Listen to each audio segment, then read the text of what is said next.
For as long as I've been in the wine trade, winemakers have consistently said it takes a lot of beer to produce amazing wine. And because I don't want them to start slacking anytime soon, I'm going to be sitting down with some of my favorite winemakers and getting them all to take on DasBootiful Cape Winelands challenge. The challenge itself is all about chugging down a locally produced craft beer while still appreciating the world-class wine. Now let's find out who the quickest winemaker is. Welcome to the very first episode of DasBootiful Cape Winelands, where today I'm sitting with Peter van der Merwe from Sanniesrust wines. Pete, thanks a lot for sitting down with me this morning. Thanks for the time, man. I'm very excited to get on with this wine. But first of all, let's start chatting about Sanniesrust. Can you tell me a little bit more about where the name comes from? And also what makes Sanniesrust so special and unique compared to other producers around the region? Okay, cool. Anytime. So Sanniesrust is my little pet project. My day job is I work at WSET Wines, and then this is my night job. So I started Sanniesrust in 2016. I wanted, like, when you start a wine brand, you sort of look, I mean, you can go in various different routes for what you want to call it, and I decided, well, I wanted something that's like sort of close to the heart. So I grew up in the Free State on a farm, and this is the family farm. It's been in the family for a few generations now. It's called Sanniesrust. As you can see the label as well, that's a photo that was taken on the farm that I just used.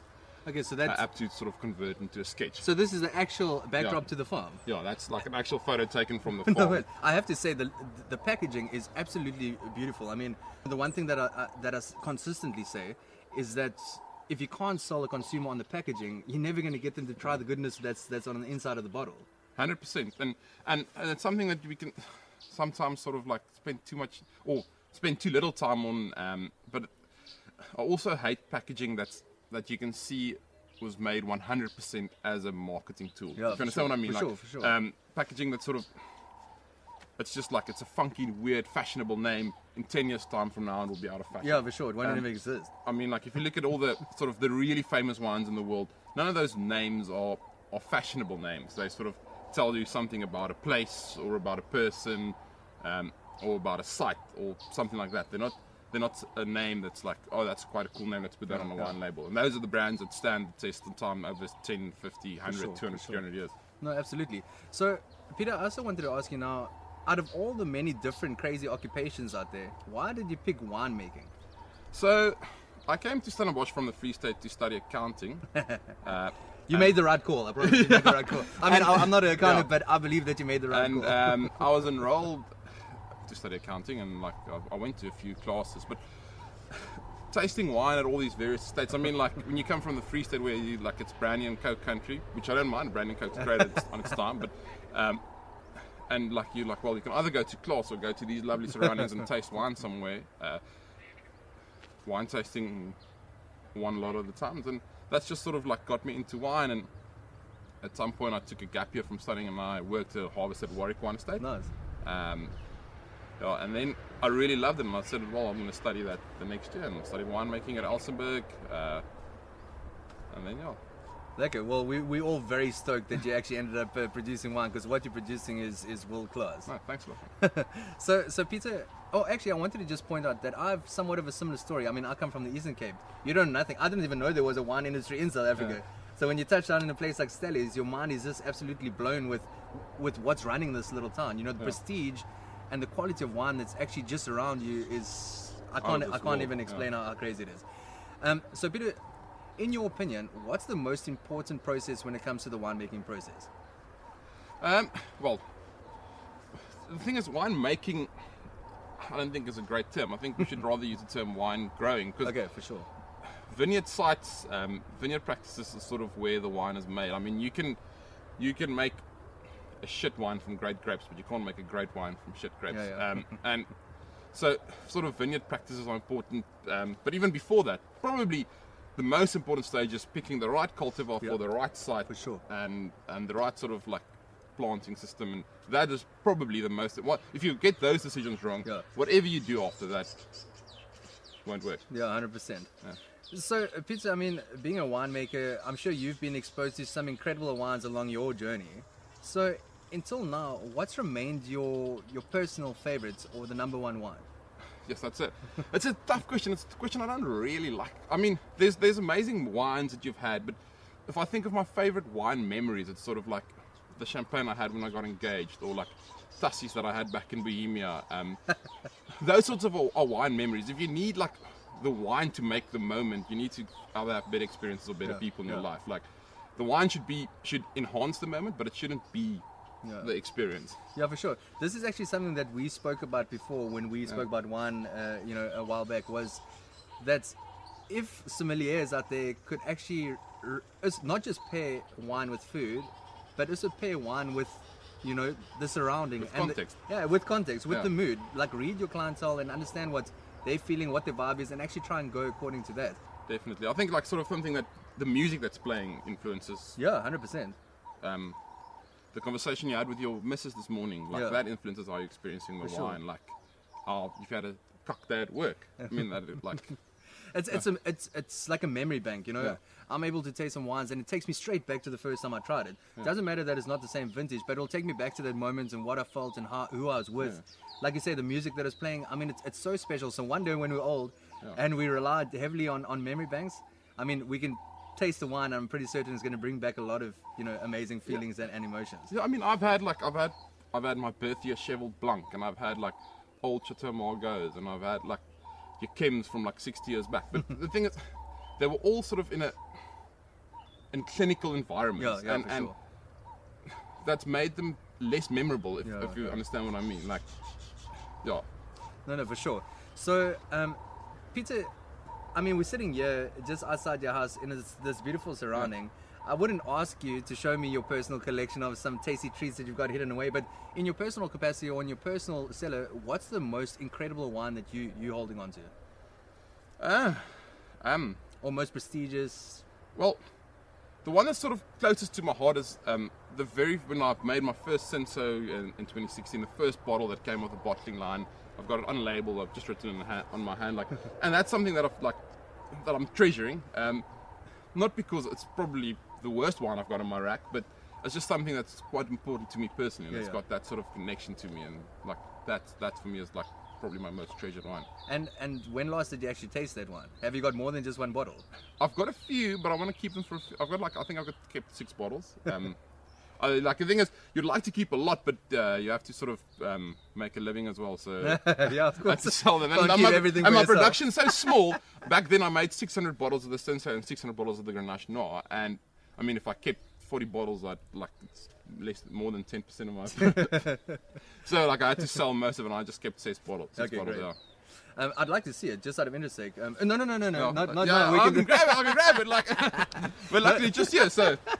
No, so today, obviously, we're focusing on Grenache Blanc. So for everybody out there who might not be so familiar with this cultivar, can you maybe just take us through what the general flavor profile of this kind of grape varietal would be? Okay, so Grenache Blanc, obviously it's from the Rhone region in France. One of the, I think they use 13 varietals there, sort of like Grenache Blanc, Marsanne, Roussanne. Those are the sort of the main 4 white varietals they use in the Rhone. Out of the 4, Grenache Blanc is probably the least floral, where Viognier, Marsanne, Roussanne can be quite like floral and spicy. For sure. Grenache Blanc is a bit more sort of citrusy, fruity, and like a bit more spicy, earthy flavors. Yeah. So texture-wise, I think it's the backbone of a lot of those blends, and it's out of the 4 probably the one that keeps its acidity the best. Okay. So I think that's why they like to use it with those other varietals, because it forms a good backbone of those white Rhone blends. Okay, nice. Well, I mean, it's so incredibly hot today. I'm sitting here pushing beads. Yeah. So, I mean, by the sounds of things, this is the perfect wine to accompany a very hot day. No, perfect. So, Peter, the first time I was actually exposed to this one, there was like a mixtape merchants event that was happening at Som & Co at the Woodmill. Yeah. That place is closed down. Yeah, shame, it's closed down. Yeah. And funny enough, we'll get to that stage, but the beer that you'll obviously be using for the challenge is produced by the Kennel Brewery, and they've actually occupied that space. I mean, is this crazy how the universe full circle? Yeah, it's full circle. But nonetheless, so that mixtape merchant, I remember there were a good few producers there pouring some great wines. But I mean, I'm not just saying this because I'm sitting with the man himself, but the one wine that I could remember when I went home was the Grenache Blanc. And for all the good reasons, obviously. And you say that to all the girls. No way. No ways, but I absolutely mean it. I'd never really tried something like that before. And, when I was sitting you know, kind of thinking about what am I going to do next for the next bit of wine content I'd like to put out there. The first, you remember, it was at Lily Patrick, and this was like over a year ago, and I saw you, I was like, Peter, I don't know what I'm doing next, but I want to sit down with you, and I need to sit with that Grenache Blanc. I just truly think that this is one of the best wines that I've come across. So yeah, I mean, enough mumbo jumbo from us. How's about we crack open this Grenache Blanc and give it a taste? Cool, man, absolutely.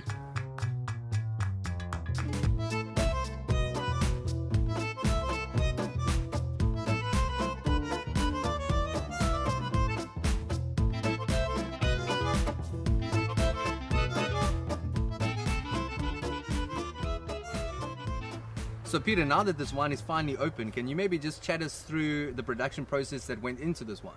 Yeah, so the wine started off as a happy coincidence. It's the first white I produced under my Sanniesrust range. At that stage I was making a Grenache, a Cinsault, and the odd vintage of Pinotage. So I was looking for, I lost my Grenache Noir grape supply, and I was looking for grapes, and at that stage we found some lovely Grenache Noir at Soms Delta.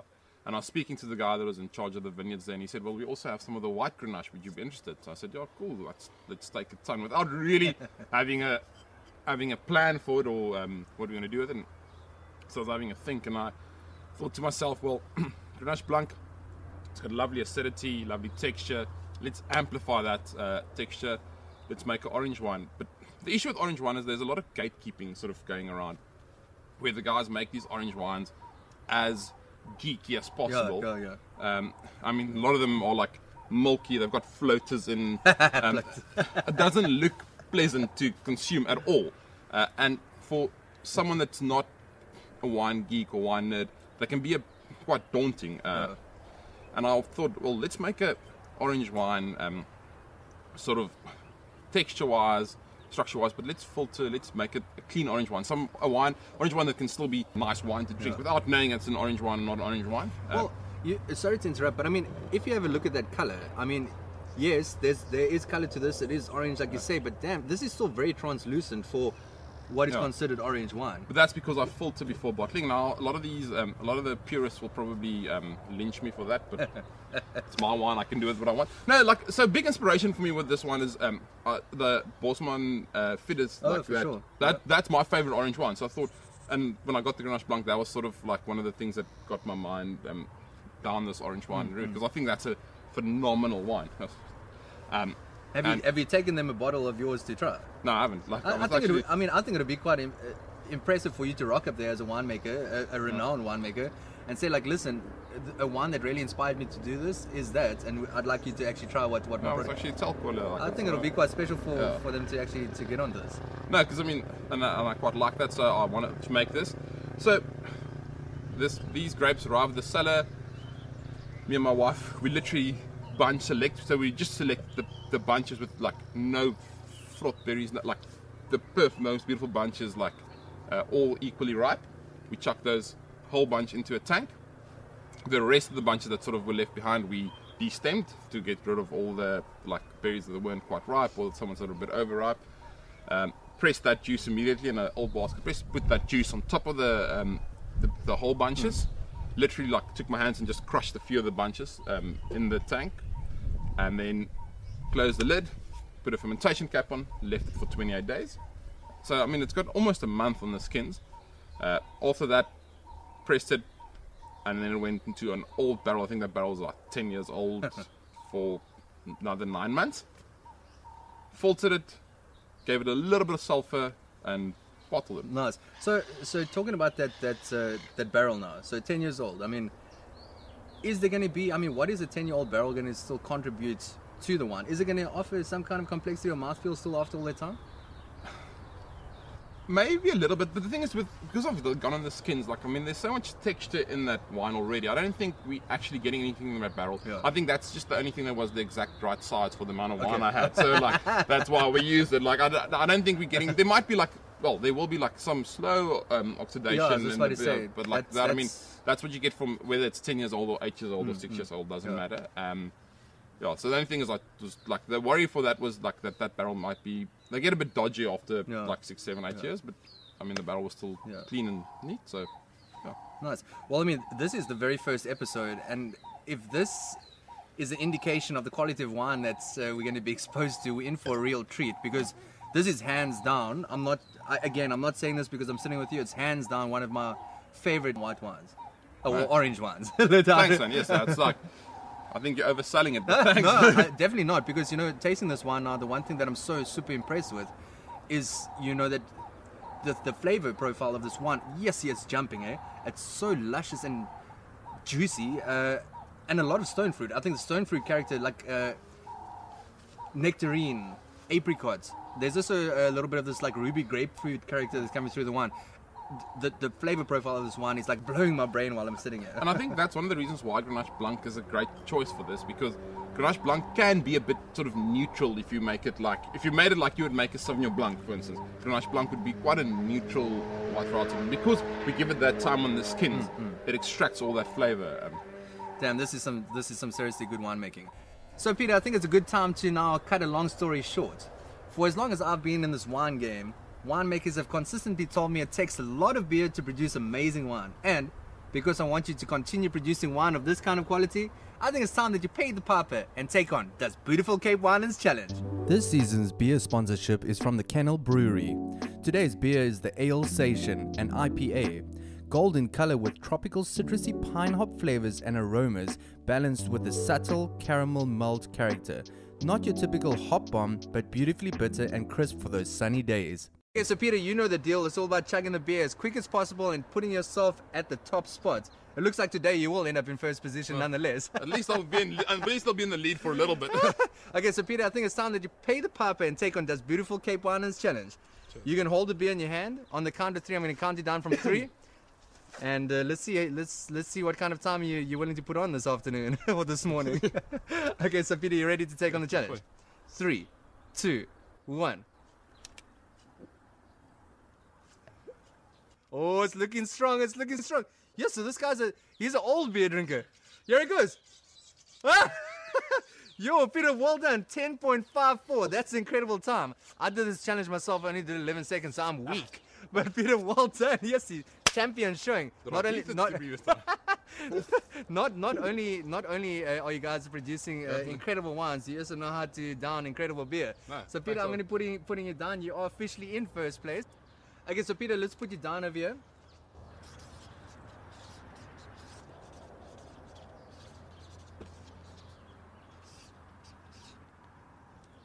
$10.54. So Peter, I just want to say a massive thank you for having us here today, for letting us film and letting us taste your wine, and continue what you're doing. What you're putting out into the trade is absolutely amazing. So congrats and thanks again. So guys, that was the incredibly delicious Grenache Blanc being produced by Sanniesrust. If you'd like to get your hands on some of that incredible juice, just follow the links below. Keep in mind that my crowdfunding campaign is still on the go, and if you'd like to make a donation and get your hands on 12 incredible wines, you can just scan the QR code over here. If you'd like this video, make sure to subscribe, like, comment, and also share it. And remember, be kind and drink good wine. And beer. And beer.